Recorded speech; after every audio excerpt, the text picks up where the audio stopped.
A zdravím vás pri novom videjku. Čas od času sa stane, že niektorí z vás mi napíšu, ktorý ma sleduje alebo pozná, že by si potreboval sa zbaviť svojou pavúčkou. Či je to už finančná varianta, že potrebuje nejak finančnú pomoc, alebo proste na to nemá čas. To už necháme tak, to už je čisto ich záležitosť. No a tým, že ja mám pocit, že mám v tomto nejakú slabosť, tak väčšinou poviem, že jo, jasne, zoberiem, nemám problém. A jo, dneska to nebude výnimka, ako môžeme vidieť, lebo som si niečo nové doniesol. A chcel by som sa s vami rád podeliť o to, čo vlastne sa tu nového objavilo a takisto trošku povedať vtipné situácie popri tom. Poďme na to. Našim prvým čajkom, ktorého sa vrhneme, tak bude táto Harpactira Pulchrippus. Ako môžeme vidieť, tak zároveň som k nemu dostal terárko od Exotery, čo je pecka. Určite v budúcnosti budeme prerávať toto terárko, hlavne skrz toho, lebo to potrebujem celé vyčistiť. A taktiež sa mi nelúbi táto kostra v tom proste, ale tu máme slečnu, našťastie je vonku. A poviem vám vtipnú príležitosť pri tomto. A ešte tuto som si doniesol samca Harpactiry za tým účelom, že proste chcem vyskúšať od páry tento druh. V minulosti sme to aj raz skúšali, ale nevydarilo sa nám. Ale toto bol taký nevedomý článok, ktorý došiel a ja som si doniesol 2 samice dospelé. Že teraz mám 3 samice a prišlo mi to docela funny, že proste ani som nemal za ľubom takéto niečo a hell yeah, tuto máme zrazu. Takže táto určite zostane u nás, keďže už je udamocnená a u nej sa budeme snažiť o prvé párenie. Opa! Slečnu dáme bokom. By som sa celkom rád presunul k týmto. Dáme takto dolu. Tu máme 3 pojeci lotérie. Ja by som ju vám rád ukázal, trošku je to rozbombardujem. Tak tu ju máme. Krásna slečna. Vidíme, že tie farby na nich úplne žiaria, to je niečo neskutočné vždycky, keď vidím tieto rufiláty. To sú ináč terárka od 2 ľudí, hej, to proste bolo random, že proste došiel jeden a zároveň aj druhý a tento mi tu vlastne nehal, myslím, že 5 pojeciek. A jak môžeme vidieť, tak tuto boli aj nejaké živé rastlinky, bohužiaľ sa tomu až tak nejak nedarilo a trošku možno som to aj ja stiel zanedbať, ale čo viem, ne, toto je normálne už ohnité. No, v každom prípade všetky tieto pojecky, respektíve rufilátu vieme, že máme v chove, ktorá ešte stále drží kokonček tam hore, takže predpokladám, že možno si túto slečnu nebudem nechávať a radšej ju pustím niekomu z vás. Ďalej, a ako ďalšia, tak túto je Formoska, tu vám bohužiaľ nebudem otvárať, lebo najväčšou pravdepodobnosťou sa tam pekne zahniezdila a vyzerá to, že asi sa išla zliekať, po prípade vám môžem ukázať zo zadu. A tak figu, nešla sa zliekať. Nakoniec je pekne tuto ukázaná, akorát bohužiaľ na Formose neuvidíme tú peknú fialovú farbu, ktorá je z druhej časti na nej vidno, lebo je na vrchu a zo spodu tu není až taká, proste není tá farba tam pekne ukázaná. Ale for the sake of the video aj to trošku poruším a ono to za ten jeden deň. Uvidíme, jak to pôjde. Dobre, nejde to vôbec, necháme je to tak. A posledná, v ktorom je, tak tuto je ešte naša ornátička, ktorá tam je schovaná. Keby som to mal niečo, tak by som sa ju pokúsil vylákať. My si ju ukázali svojej plnej kráse, ale tým, že tieto pavúčky sú za mňa dosť bojazlivé, tak pochybujem, že vôbec vyjde. Ja, presne ako som si myslel. Hej, že si ju budeme musieť ukázať iba takto.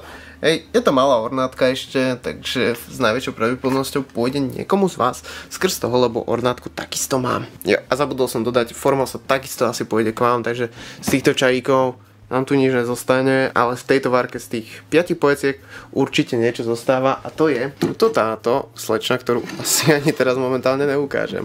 Dajte mi sekundu. Dokonca ju ani nemusím otvárať, lebo keď sa pozrieme tuto vzadu a možno trošku sa pohráme so zoomom, tak uvidíme, že tuto sa nachádza táto kráska a toto je pojec lotéria Hanuma Villasomika. Dokonca bola táto slečna že vraj párená. Tak uvidíme, čo je. Ako ja pre ňu samca mám, ako pekne veľký abdomen má, čo aj môžeme vidieť. Tak uvidíme, čo z toho bude. Bola by pecka odchovať Hanuma. No a ešte keď sa presunieme sem k tomu terárku, tak tuto ja ju budem asi teraz musieť vyrušiť. A hlavne vôbec neviem, či sa mi podarí vám ju ukázať, lebo ani ja sám ju nevidím. Ja dokonca som si telefón priniesol na pomoc, ale jak môžeme vidieť, tak respektíve, jak môžeme nevidieť, tak ani ju tam není vidno. A popravde ani ja ju nevidím. Ale je tam, verte mi. A sa pokúsim ešte do tej doby, lež toto videjko vydám, tak nejakú zaznamenať, aby ste ju... A ešte, aby som nezabudol, tak tomuto sa nebudem vyjadrovať, to si netreba všímať, toto asi budem musieť dať preč. Ale aby som nezabudol, tak tuto, v tomto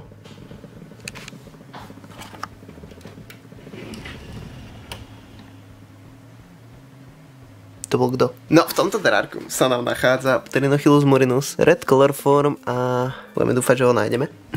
Respektíve ju. Čakaj, ja trošku vylákam. Nech môžeme prezrieť jej fakt krásu. Tak, pozrite na ňu. Však ona je zlatíčko, akorát trošku chce mať svojho pokoja. No, ukáž sa. Áno, pekná si, krásna si, ja viem, som ťa vyrušil z tvojej pohody. Áno, krásne vieš syčať aj všetko. Ja to všetko o tebe viem. O, tu je. Malinka. No. No, teraz sa pekne ukážeš. Pozrite na ňu, jaká je to fešandička. Dobre, ja dám ti to všetko pekne naspäť. Prepáč, že som sa ti s tým hrajkal. Áno, ja viem. Očividne nemá zo mňa dvakrát veľkú radosť, že sa s ňou hrajkam ohľadom tohoto, ale tak I'm sorry, nechcel som až tak.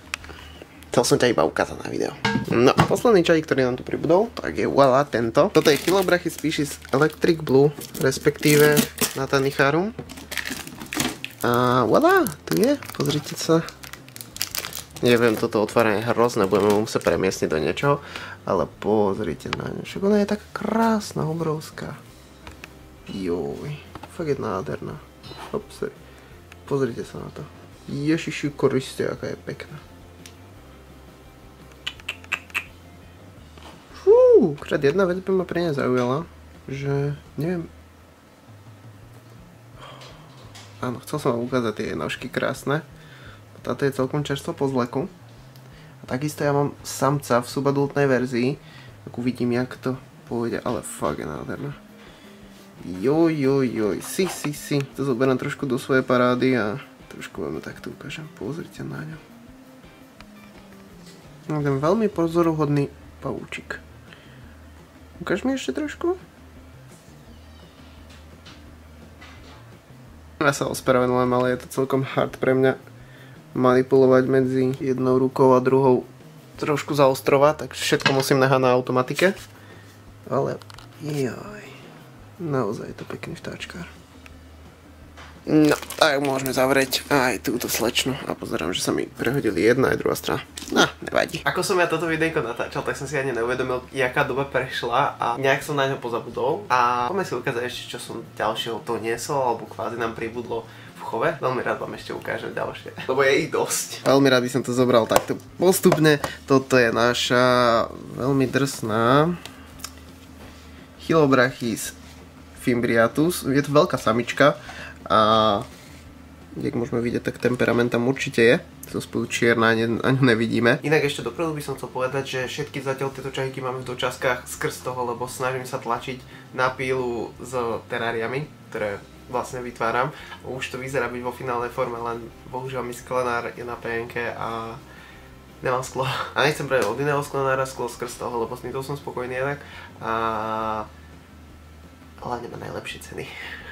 Ale tu máme ešte Lasiodoru klugy. Pozrite na ňu, aká je obrovská. Ona je fakt akože obria. Ja viem, moja, no, chcela by si ísť na prechádzku. Nejdeme. Nie. Wow. Potom tu máme takú raritku. To je Xenethys imanis. Tiež krásna dospelá samica. Pozrite na to. Fú. Čerstva po zleku. Na imaniske si môžete všimnúť tú krásnu hlavhruď. Podobná aj ako Pampobeteus sp. Machala, ale toto je trošku iná odroda. Dopredu som si už túto otvoril, lebo toto je také mršné, rýchle potvora. A toto je naša Haplokosmia himalajana.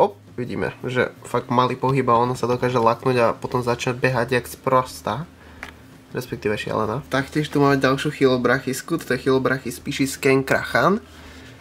Môžeme vidieť, že fakt je to obrovský, než toto sú fakt obrovské Chilobrachysky, keď to porovnáte s mojou rukou. Tak si pamätáte, tak naša Fimbriatuska bola takáto v tele a toto je akože raz také pomaly. Ale zrovna Kencrachany sú dosť známe tým, aké sú veľké. No a ešte jedna slečna, s ktorou som vás chcel pochváliť, tak je naša Chilobrachys species. Teda už je to ponovom Chilobrachys Natanicharum, ale tak vidíme, že len som otvoril dvierka a skoro som sa zlakol, lebo hneď bola trošku viac temperamentnejšia, než by som chcel. Áno. Tieto čajky sú trošku viacej temperamentné, že by človek chcel, ale zase pozrite na tú farbu. Myslím, že to farbou si to akože vynahradzujú. Ja mám aj náskval na to, jak to budem zatvárať, lebo ona... Oj, dobre moja, fajn. Dobre, už je všetko dobré. A posledný taký pavúčikom, ktorý tu pribudol, tak je Xenati Species Blue. Akurát, ako môžeme vidieť, tak bol trošku viacej drahší, než by som chcel. Toto je ona. Je to fakt nádherný kus čajíka. Môžeme vidieť, že tá hlavohruď u týchto úplne, že prejavuje sa až niekde inde. Ale tak cena bola super, nemôžem povedať ani slovo. A pozrite, aké má krásne očka. Ježiš, toto je fakt radosť. Čistá radosť toto. Normálne by som ho pohľadkal, keby som mohol. No a na toto videjko to bude všetko. Áno, že sa vám páčilo, tak áno, hoďte lajčík, v prípade, ak sa vám nepáčilo, hoďte tam ten dislike. Ale jo, týmto jedným videjkom som chcel povedať, že v blízkej dobe fakt nás bude čakať veľa premiestňovačiek, čo znamená, že budeme si aj veľa ukazovať, do jakých terárií budeme premiestňovať dané pavúčiky, takže tešte sa aj na to, budeme mať norové terária, budeme mať zemné terária, aj stromové terária, takže tešte sa na toto, mám tu veľa toho prichystaného, len niekedy to myslím, že sa nedá tak posunúť, ak by som ja chcel. A všetko potrebuje trošku viacej času. Ďakujem vám ešte raz za zhliadnutie tohto videjka. Hádam, že vám nevadilo, že som nemal mikrofón, lebo neviem, kam som ho zapatrošil a nevedel som ho nájsť. Tak v tejto druhej časti už není, ale tak hádam, že to jedenkrát prežijeme a uvidíme, aké to bude na budúce. Dobre, majte sa krásne a čaute. Určite som nezabudol na vyhlásenie súťaže na tento týždeň a vyhráva to tento komentár, takže ľudia sa mi ozvi na Instagram, respektíve mal by si sa mi ozvať na Instagram, ak ešte stále chceš tričko a ja ti ho dopošlem. Dobre, na dnes to už bude fakt všetko a čaute.